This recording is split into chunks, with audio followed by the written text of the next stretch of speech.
এটা যে হচ্ছে যে কোনো মৌলানা মৌলবি যে আলিম হাফিজ, আমাদের আলিম হাফিজ একটা মানে হয় জানেন, আলিম যে থাকে না ইলম মানে ওটা পুরো ঘৃণা আছে। তো আমরা কী আছে জানো, আমরা আলিম বলুন হাফিজ বলুন সে সবাই বলবে এই জিনিসটা ঠিক নেই, এটা বাজে জিনিস, এটা যে করছে এটা নোংরামো করছে, এই জিনিসটা তলোয়ার নিয়ে লাঠি নিয়ে এটা হো হা ঢোল বাজানো এটা ঠিক নেই, এটা নকলবাজি করছে।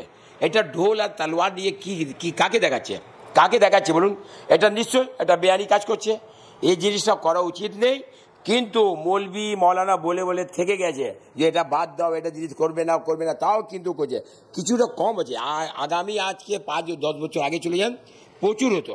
আপনার মৌলালি পুরো রাস্তা জাম, কলকাতা পুরো জাম হতো, এখন তো হালকা হয়ে যায় কিছুটা, না হলে আপনি আসতে পারবেন না, এই অবস্থা ছিল আগে 10 বছর আগে। এখন আস্তে আস্তে কম হয়েছে, আবার কম হবে, কিন্তু এই জিনিসটা ঠিক নেই। বাংলা হান্টের আরো খবর দেখতে নজর রাখুন। বাংলা খবর মানেই বাংলা হান্ট।